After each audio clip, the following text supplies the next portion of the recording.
It's the swamp.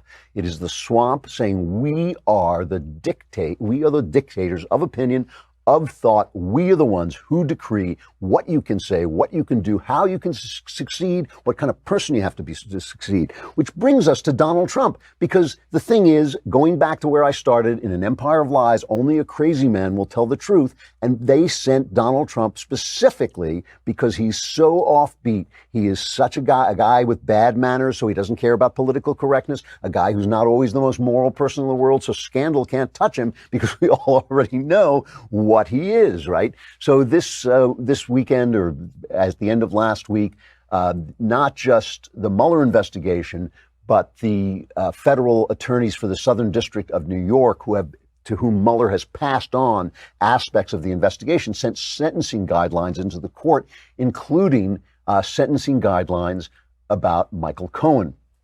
Now, before I get to this, let me get to a story that was obviously leaked to CNN because they wanted it reported by a friendly source first, but it's obviously going to come out in other places.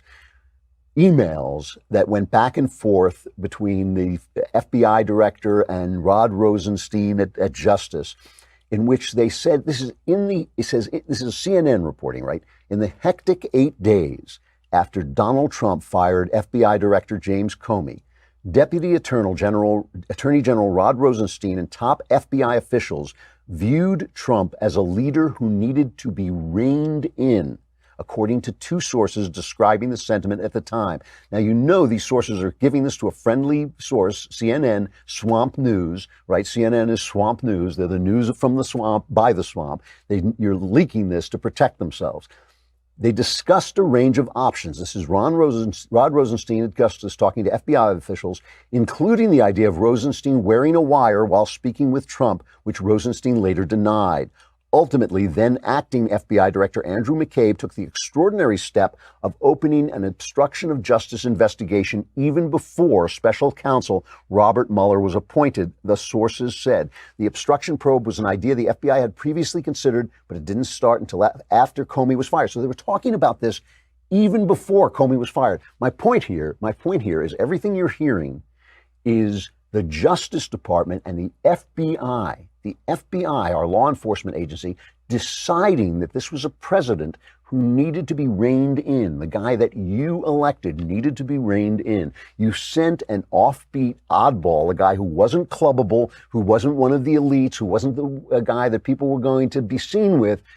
They thought that, it was nice of you to vote for him. Thanks very much. But we are going to reverse this election. We're going to reverse the effects of this election by starting investigations that will rein him in. Just imagine if the FBI had been caught doing that to Barack Obama, who certainly violated all kinds of rules of constitutional governance in his IRS scandal and all the rest. He violated all this. Just imagine if the FBI had said, we're going to rein this guy in. So when you hear what I say next, you should understand that this is all part of the program of the swamp to rein this guy in. And, it is not a point about whether he's a good person.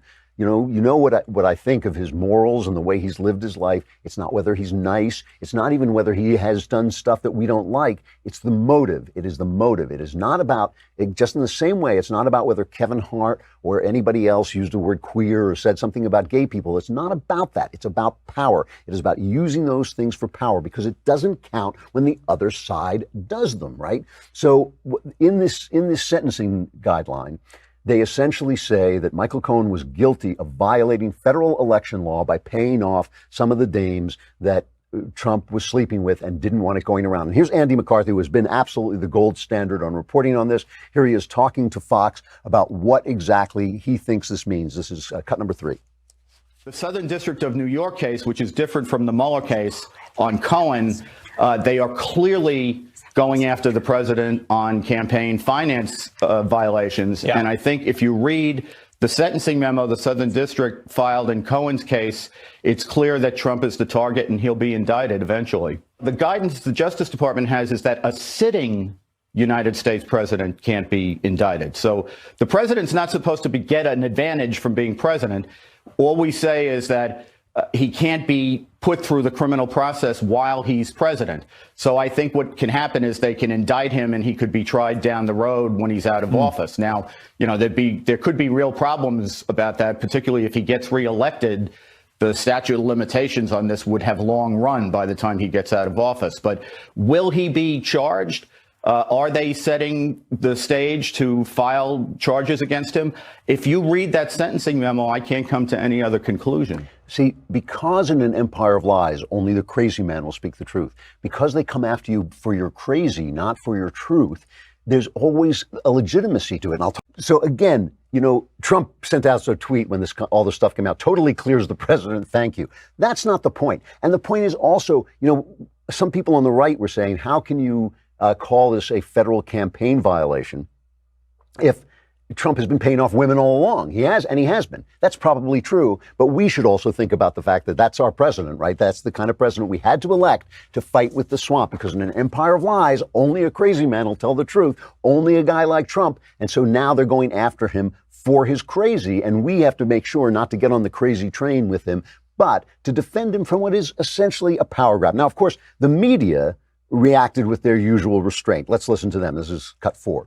If precedent means anything in the Trump era, Donald Trump must be impeached because of the crimes prosecutors say he committed in the Michael Cohen case. What does it take to get an impeachment hearing against this president? He's accused of federal crimes by federal prosecutors in New York City. The House is going to have little choice the way this is going other than to start impeachment proceedings. Democracy is at stake. And it seems to me if Democrats don't take their responsibilities seriously, they will be held responsible for what's happening. It certainly looks like they are the kind of offenses that would call for impeachment hearings into the conduct of the President of the United States. Stop the hammering!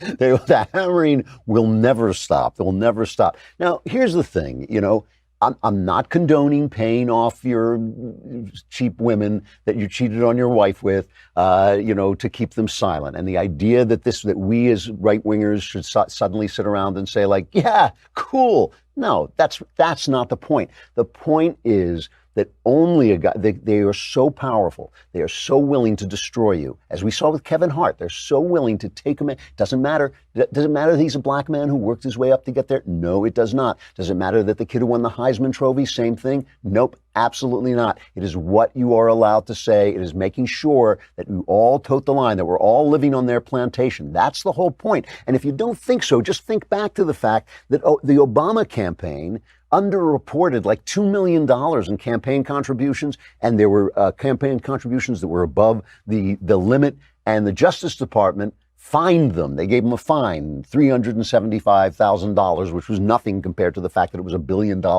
operation.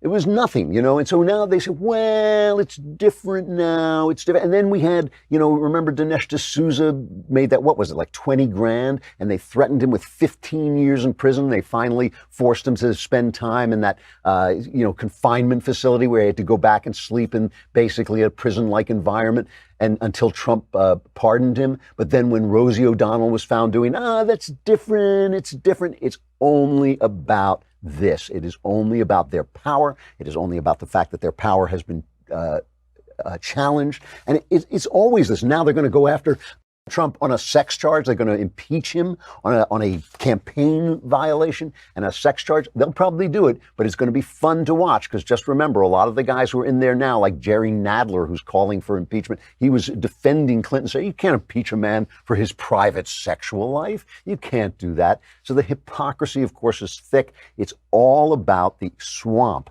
defending itself. It is all about the empire of lies. They know that the kind of person who will attack the empire of lies are people like me, who are just not quite like other people. And sometimes the people like me are okay. I'm not a Trump. I'm not a guy who's sleeping around and paying people off. That's not my gig. But I am not paying attention. I am clearly not paying attention to what people are saying about me. And I haven't been all these years. So I'm a little different than everybody else. But if you're different, it's pretty clear you're going to be eccentric. It's pretty clear you're going to say things that aren't in keeping with the standards, and they're going to be able to get you. You're going to be vulnerable, and Trump is vulnerable, and the swamp is coming after him to get him. And the outcome is in doubt. We don't know what's going to happen or how much, but the point is, my only point is, it's not about the law. It's not about protecting gay people. It is just about preserving their power.